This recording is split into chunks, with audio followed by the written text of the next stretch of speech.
If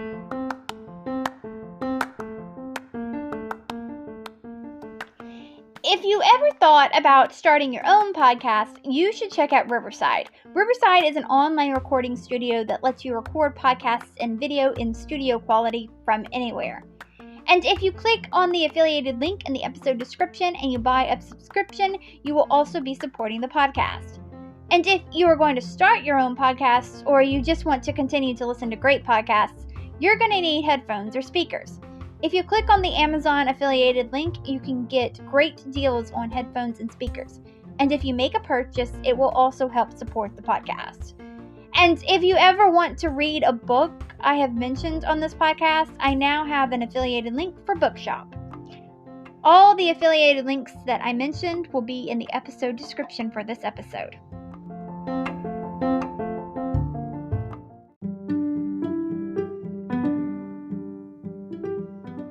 This is just a reminder that this podcast has merch and a Patreon, and if you could contribute to one of those to help keep this podcast going, I would greatly appreciate it.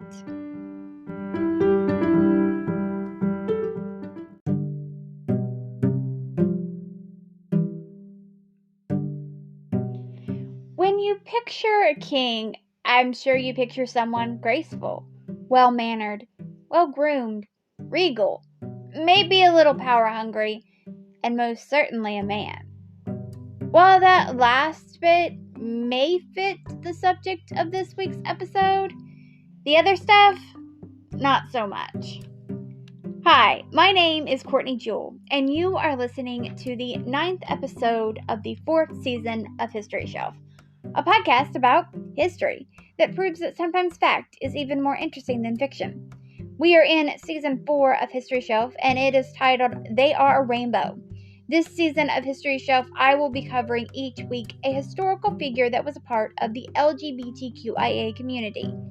These were people that, during their time, they had to hide a part of their identity from the world. So while I fully believe that those who were out and proud in their lifetime, even if it had the potential to cost them everything, deserve to be praised and recognized, those are not the people that I will be covering this season. I am covering the ones that were made to love in the shadows, the ones that had to lie to most or all of the people around them. Now, I know that sexual orientation and gender identity are complex, and some of the terms that I will use to describe these subjects were not around in some of their lifetimes. So, some of these subjects obviously would not have used the same words to describe themselves as I will be using. But I don't want to get too hung up on my wording. I just want to celebrate a part of these individuals that in their time there was pressure all around them to feel shame about. I want to focus on that love and gender are not black and white. They are rainbow. And for this week, I am talking about Queen Kristina of Sweden.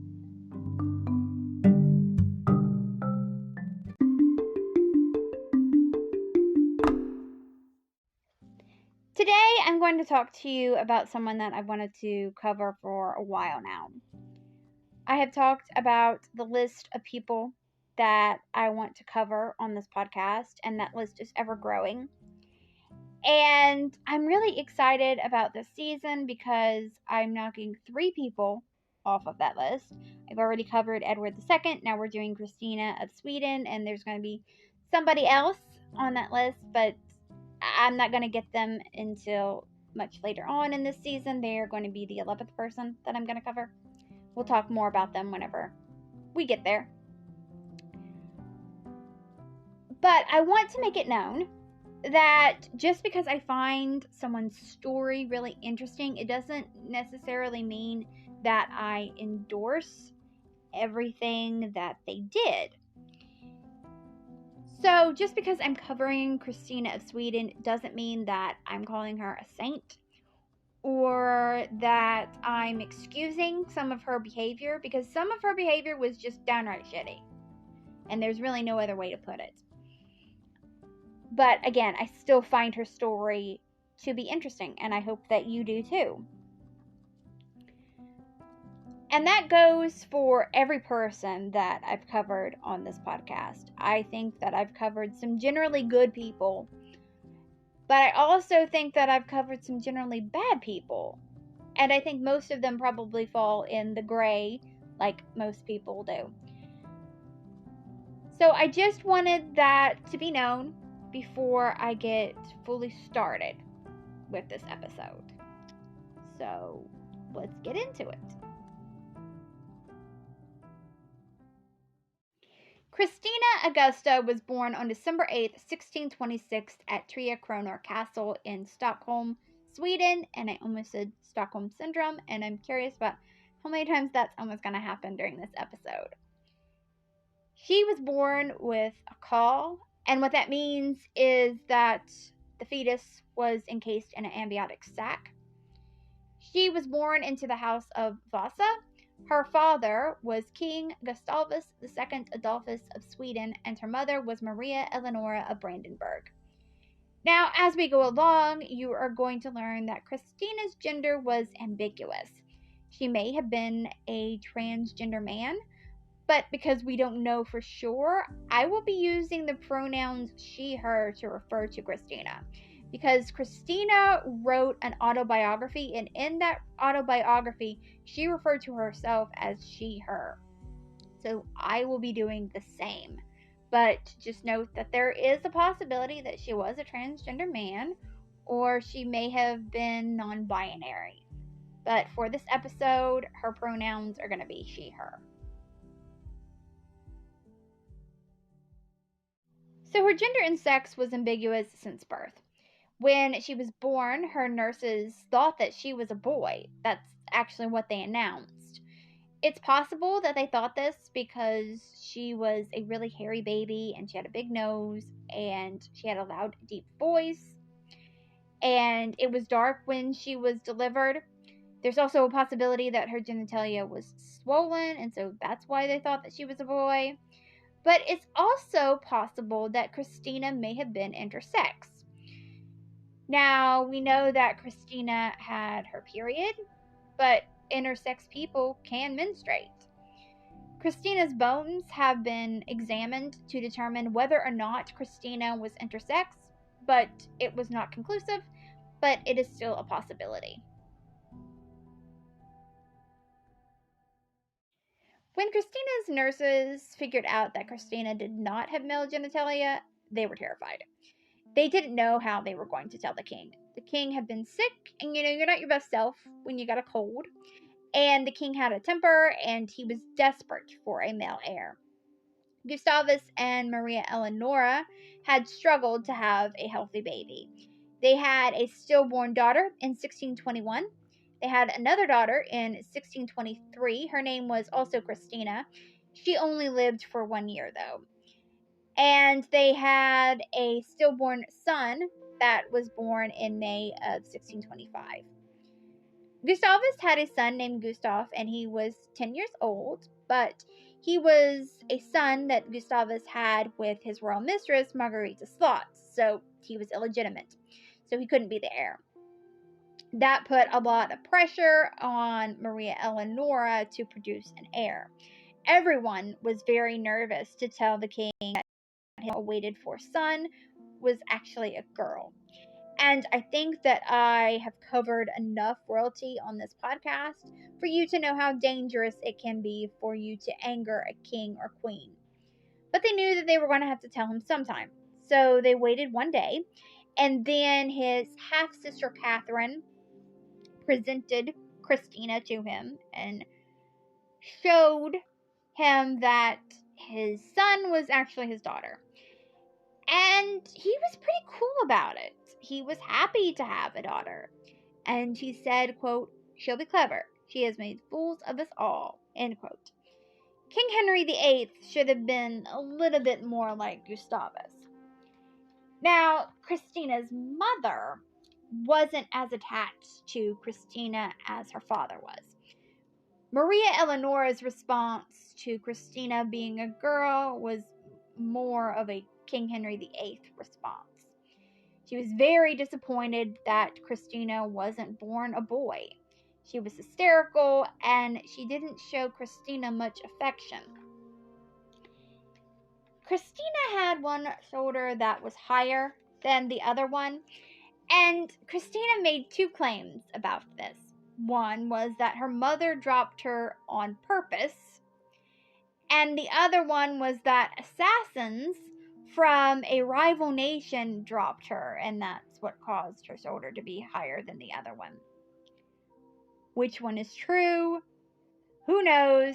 There's a possibility that both of them were complete bullshit, so take what I just told you with a grain of salt, because it came from Kristina. Kristina's father made sure that her mother didn't influence Kristina's upbringing much, because he saw Maria Eleonora as being unstable, and he didn't want that to be passed on to Kristina. Gustavus and Maria Eleonora didn't have any more children after Kristina, and Gustavus didn't have any more illegitimate children either. So Kristina's older illegitimate half-brother was the only living sibling that she had. Kristina's father made her his heir, and he wanted her to be treated like a prince. That included getting the education that a prince would get. Gustavus left for Germany in June of 1630 to defend Protestantism during the 30 Years' War. I talked about the 30 Years' War last week on the King James VI and First Part 4 episode, but I only briefly talked about it because it really didn't play that big of a role in what I was telling you about. But it plays a bigger role in this episode, so I'm going to go more in depth here. The 30 Years' War started with a series of conflicts in the early 17th century in the Holy Roman Empire.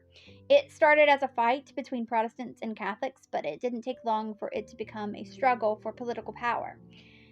So, like I said last week, the war started in Bohemia, when Bohemia gave Ferdinand II the boot, and they put Frederick V on the throne. German and Spanish forces joined together to defeat Bohemian forces, and Ferdinand II was crowned king. This wasn't enough for Ferdinand, though. He was like, let's wipe out Protestantism completely. And you know who didn't like that? Protestants. Shocking, I know. So this made Protestant rulers of other European countries raise an eyebrow, and they were like, what did that motherfucker just say? So then other countries got involved. When Ferdinand signed the Edict of Restitution that forced all Protestants to give up any Catholic property acquired since 1555, Gustavus thought that it was time for Sweden to enter the chat. When he was gone, Maria Eleonora was devastated. She begged for him to come home. It was eventually decided that she would go to him in Germany. When he left the camp, Maria Eleonora wrote to Axel Gustafsson Oxenstierna. He was the Lord High Chancellor of Sweden. She wrote to him that without the king, she was nothing. I am no doctor, and it's really hard to diagnose people from the past, but I wonder if she wasn't suffering from postpartum depression, or at least some form of depression. It has been suggested that she may have inherited mental illness from both sides of her family. And to come to her defense, during this time she had really been through it. She had been pregnant 4 times, and 3 of those pregnancies ended in either a stillborn birth or the baby died shortly after birth. She had also been experiencing other deaths around her. She had lost some siblings during this time, and her mother died. And all of this made her form an unhealthy attachment to her husband. On November 6, 1632, Gustavus died at the Battle of Lixen. Maria Eleonora was absolutely devastated. She did not want him to be buried in her lifetime. She demanded that his coffin remain open, and she would go and check on him regularly. She had his heart put in a gold casket, and she had that gold casket in an altar above her bed. Axel, the Lord High Chancellor of Sweden, managed to get Gustavus interred in Riddarholmen Church on June 22nd, 1634. Guards had to be posted by the grave because Maria Eleonora tried to dig him up. Gustavus's death made the almost 6-year-old Kristina now the ruler of Sweden. Kristina is called a queen, but in Sweden the word queen only means the wife of the king. So Kristina was called king in her lifetime. Sweden elects their kings, and at first they didn't know what they were going to do with Kristina because they had never had a girl king before. But eventually they decided to elect her king. Since she was young, she needed a regent, and that was Axel. If Gustavus died when Kristina was still a child, then he wanted Kristina to be raised by his half-sister Catherine of Sweden. And his half-brother, Karl Gyllenhelm, was to be the regent. But Maria Eleonora didn't like that idea. Even though she didn't want much to do with Kristina before Gustavus's death, after his death, her attitude changed. She wanted to be more hands-on, but that only lasted until 1636. In 1636, Maria Eleonora lost her parental rights. The upper parliamentary house said that they came to that conclusion because Maria Eleonora had neglected Kristina when she was younger. Axel decided that it would be best to exile her to Gripsholm Castle, and the Regency Council would decide when Maria Eleonora could see Kristina. But Maria Eleonora hated Sweden. No offense to my Swedish listeners. I'm sure Sweden is lovely, but Maria Eleonora just wasn't a fan. She wanted to go to Denmark. In 1639, she sent a letter to Sweden's archenemy, King Christian IV of Denmark, but it was intercepted. Maria Eleonora pleaded with Kristina in 1640, but Kristina knew that the council would not let her mother leave the country. Kristina asked her mother to come visit her in Stockholm, and they both snuck out of a window at night. They were then rowed in a boat to the other side of a lake. On the other side of the lake, there was a carriage waiting for them. Then they boarded a Danish ship. King Christian IV intended for the ship to take Maria Eleonora home to Brandenburg, but Maria Eleonora talked the captain into taking her to Denmark. When she got to Denmark, she then decided that she wanted to go back home to Brandenburg, but her brother, George William, refused to take her back. So she was stuck in Denmark for a while. George wanted Sweden to take care of her, and the council didn't want to do that. In December of 1640, George died, and her nephew, Frederick William, became the new elector of Brandenburg. He allowed Maria Eleonora to come home, but Frederick also wanted Sweden to take care of her financially. Sweden ended up paying a small pension of 30,000 EQ a year. In 1638, Kristina's foster mother and aunt Catherine of Sweden died of the plague. She was 54 years old. Axel said that he would have rather had buried his mother twice than once again see Catherine die a premature death, which I think says a lot about who Catherine was as a person, and maybe says some things about Axel's mother, and maybe some things about Axel as well. Axel then decided that it would be a good idea to give Kristina 2 foster mothers, so she wasn't relying on one for everything, and if one died, then she would still have one. He made Ebba Leonhoven and Kristina Natadag her foster mothers / governesses. Ebba got her job because she was Axel's son's mother-in-law. Beata Oxenhanna and Ebba Renning became Kristina's ladies-in-waiting. Both of the women had connections to Axel, and that's how they got their jobs. Kristina did not form a bond with any of these ladies, which was part of Axel's plan. He didn't want her to get too attached to any of them. When Kristina wrote about them in her autobiography, the only thing that she had to say about them was to brag about how she was more masculine than them. Kristina had a fascination with two people. One is a person that I have already covered on this podcast, and the other one is one that I most certainly will cover on a future season. And they are Season 1 alumni Queen Elizabeth I and Alexander the Great. I feel like Queen Elizabeth I comes up in almost every single episode that I do in some way, shape, or form, and I promise that's not planned, it just happens.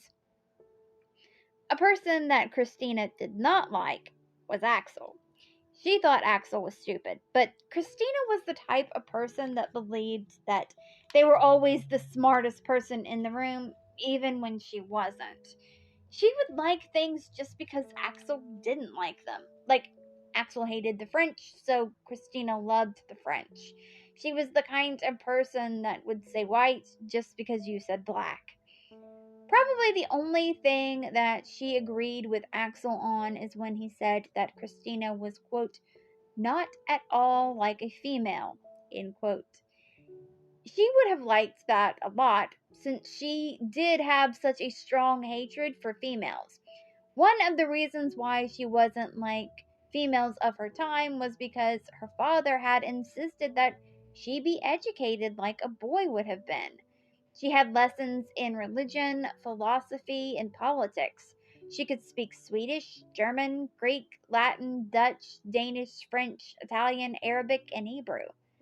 In 1644, Kristina was declared an adult, but her coronation had to be postponed due to the Torstenson War. The Torstenson War was between Sweden and Denmark-Norway. It went from 1643 to 1645. Sweden was doing well in the 30 Years' War. Denmark had been out of the 30 Years' War since 1629, but they were close to each other, so Sweden felt like they needed to invade Denmark. The Sound Dues also contributed to the war. If you remember, I covered the Sound Dues in the Eric of Pomerania episode last season. Sweden ended up winning the war on August 13th, 1645. Because they won the war, Sweden was exempt from the Sound Dues, so they didn't have to pay the toll for passing through the Danish territory into the Baltic Sea. Also, in 1644, Kristina became really ill, and after that, she recovered, but she got the measles. But then she also recovered from that. And you will find that her getting sick is going to be a recurring theme. So I told you that Kristina hated Axel and disagreed with him a lot. In 1645, Axel sent his son Johann to the peace conference to argue against the Holy Roman Empire. Kristina sent her own delegate, Johann Alder Salvius, to argue the exact opposite, because she wanted to end the 30 Years' War. While he was there, her delegate started a rumor that she was going to marry Axel's younger son, Eric. Who knows why he started this rumor? Violence broke out. Word got back to Kristina, and Kristina freaked out, so Axel told Eric to go find a wife to calm Kristina down. The Peace of Westphalia was signed between May and October of 1648, and that ended all of the religious wars that were going on in Europe at the time, including the 30 Years' War. Another thing that Kristina hated was marriage. She wrote in her autobiography that she had a, quote, insurmountable distaste for marriage, end quote. So this was probably why she liked Queen Elizabeth I so much. She probably looked up to Elizabeth in that regard. Kristina had an interest in celibacy even from a young age, so it is possible that she may have been asexual. I will say Kristina is the trickiest one so far this season to determine their sex and gender identity. She's not as easy as King James VI and First or King Edward II. A lot of it is hard to determine because was that Kristina being who she really was? Did she do that because she was raised like a boy, or was she doing that just to shock people? You will understand that in a little bit. Or was it some combination? Kristina hated the idea of marriage so much that she tried to make it seem in her autobiography that her father didn't want her to get married, but that was not the case. It was the exact opposite, in fact. Before he died, he was trying to arrange a marriage between Kristina and her cousin, Frederick William, her mother's nephew. This never happened because of the fact that Sweden and Germany were on opposite sides of the 30 Years' War. So Germany didn't agree to this match because they didn't know if Sweden and Germany could get along. There was also talk of her also being married to Archduke Ulrich. He was the son of King Christian IV of Denmark, and Kristina's mother really liked this match because she believed that Kristina should be married to royalty, but nothing ever came of this.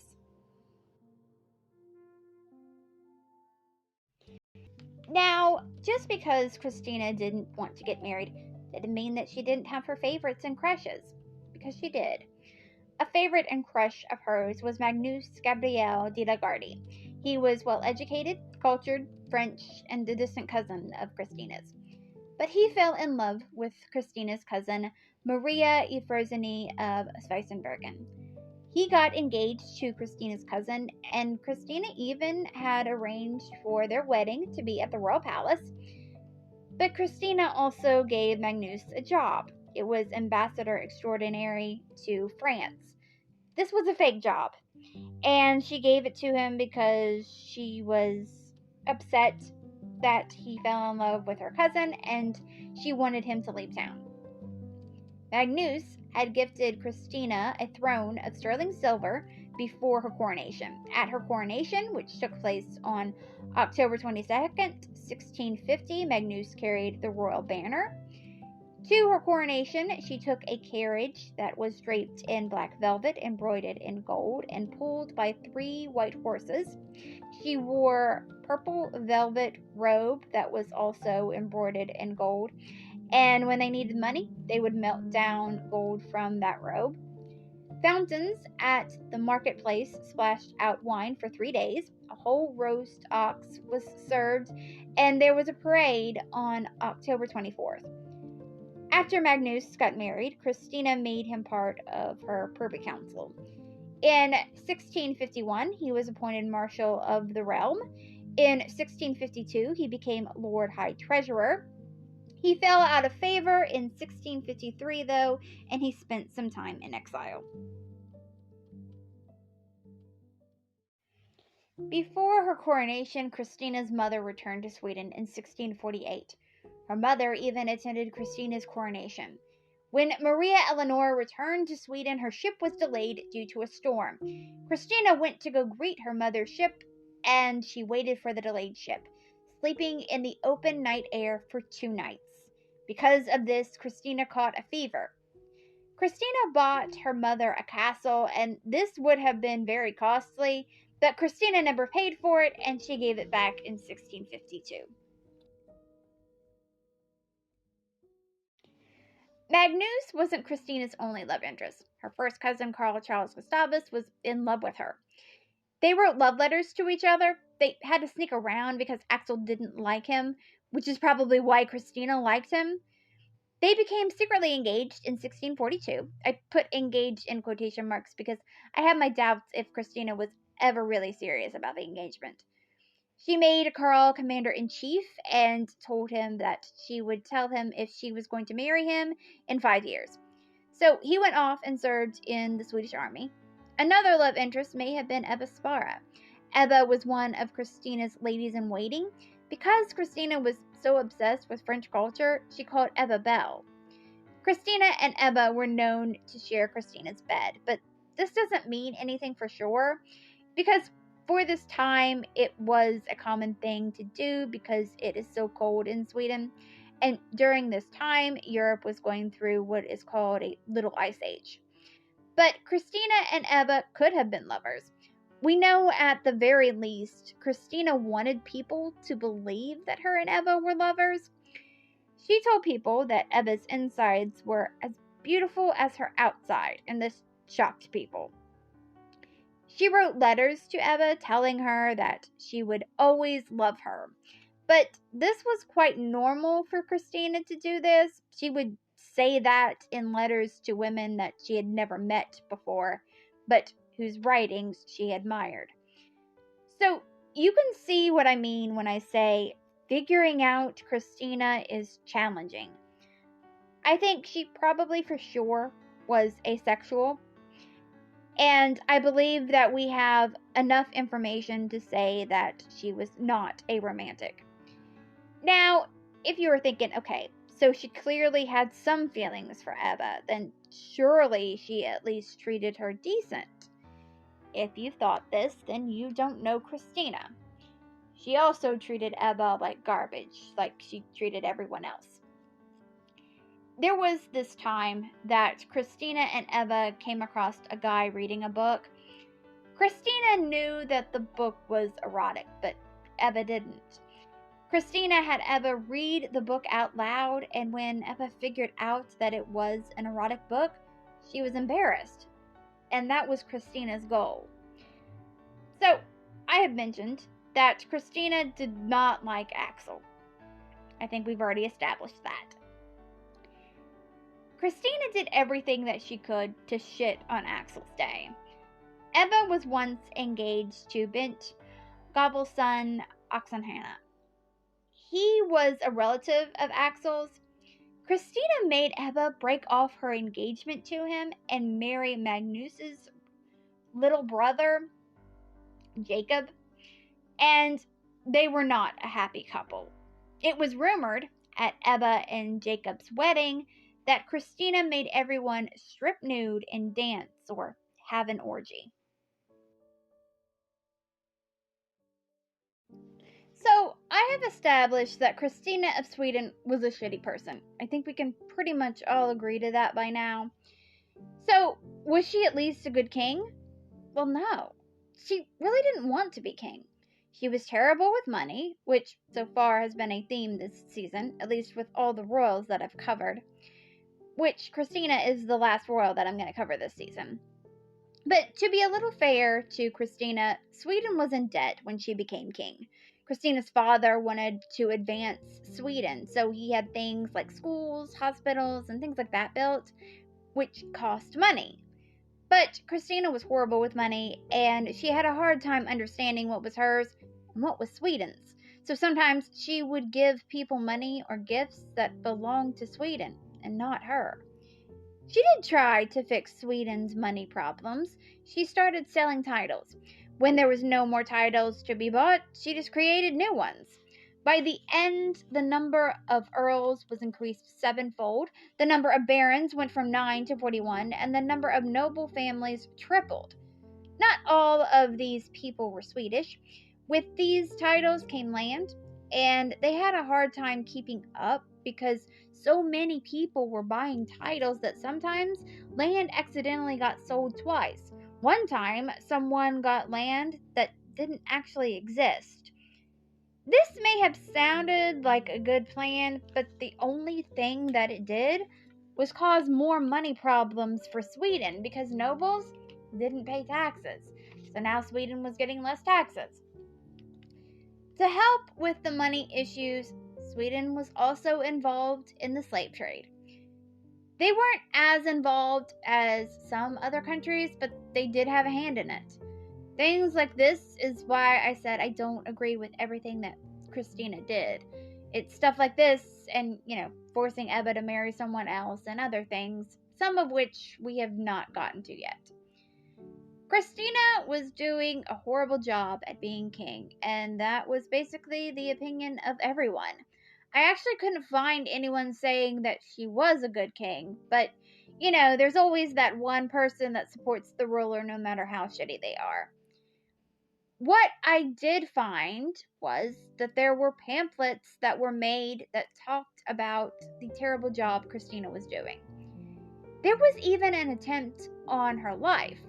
One Sunday, she was kneeling down in the chapel of her castle, and a man with 2 daggers slipped through the congregation, heading straight for Kristina. There were 2 guards standing ahead of her with spears and battle axes, but they could not stop him. The would-be assassin snapped one of their spears in half and knocked them to the ground. Their captain, that was actually standing next to them, didn't even notice what the hell was going on until he was shoved. And then the captain captured the guy. The failed assassin was found to be insane, and he was sent to a madhouse. So, what was Kristina like as a person? Well, like I said, I think I've already established that she was a shitty person, but what were some of her personality traits? I'm sure you have gotten an idea of what she was like, at least a little bit. Kristina always believed that she was the smartest person in the room, like I said earlier, and I'm not saying that she wasn't well educated, because she was. I've already covered that she was, but no one is always going to be the smartest person in the room. But if Kristina was still alive today, she would disagree with that statement. Well, at least when it came to her. Kristina didn't like to admit when she was wrong. There was this one guy named Mark Duncan. He was French. Axel hated him, so Kristina, of course, loved him. Kristina sent Mark to Paris to assist Sweden's minister there, and he just sort of took off. But instead of admitting that she had been wrong about Mark, she just continued to give him money. Kristina was her own biggest fan. She really said, quote, "To attack me is to attack the sun," end quote. Everyone should find someone that loves them as much as Kristina loved herself. Kristina also loved to read and ride horses. She would sometimes study 10 hours a day. She only slept about 3 to 4 hours a night so she could devote more time to studying. She didn't bother with brushing her hair because that would take time away from studying. So permanent bed hair became sort of her trademark. You know, Cindy Crawford had her mole before she had it removed, and Taylor Swift has her red lips, and Kristina had her unbrushed hair. She would also put on her clothes in a hurry, and she would rock man shoes because they were convenient. Kristina actually hated all things that were deemed female, including other females. She was also sick a lot. There was one time that it was believed that she had malaria. It sounds like she had anxiety, and of course her stressful job made everything worse. Kristina didn't drink alcohol, and I know that I've already told you this, that she hated Axel, but she really turned that into a personality trait. When Axel's wife died in 1649, Kristina did not attend the funeral. She claimed that she was sick. She was like, "Oh, I'm sick. I can't come." Which you would think may have actually been true because she was sick all of the time. But the next day, she was magically all better. Kristina was also really fickle. At first, she was against Oliver Cromwell. Oliver Cromwell was the guy that replaced King Charles I in England after King Charles I was beheaded. But when Oliver Cromwell officially took power, Kristina was the first one to welcome him. And Oliver Cromwell gaining power sort of helped her out in a roundabout way. Kristina wanted to name her cousin and person that was absolutely obsessed with her, Carl, as her heir. And Parliament was sort of confused. They were like, "Oh, so you are marrying him?" And she was like, "No, don't be stupid. I am never going to get married to anyone. I just want this person that is 4 years older than me to be my heir." They told her no. Then, after King Charles I, which was the son of King James VI and first, the person that the last 4 episodes of History Show were about, after he was executed, Charles, not James, and Oliver Cromwell replaced him, Parliament was shocked and they thought it would be a good idea to have a backup plan in case someone decided to execute Kristina, which, given what we know, I can see why there was cause for worry. So, Parliament agreed to make Karl her heir. People in Kristina's time questioned her gender identity, and I'm not just talking about when she was born. I already told you that Kristina hated all things that was deemed female. Kristina also walked and talked like a man. She liked to swear a lot, and things like that have led a lot of people to wonder, was Kristina a transgender man? Was she non-binary? Was she just a tomboy? Of course, these words weren't around in her time. Or was she doing all of this just to shock people? And we don't know for sure.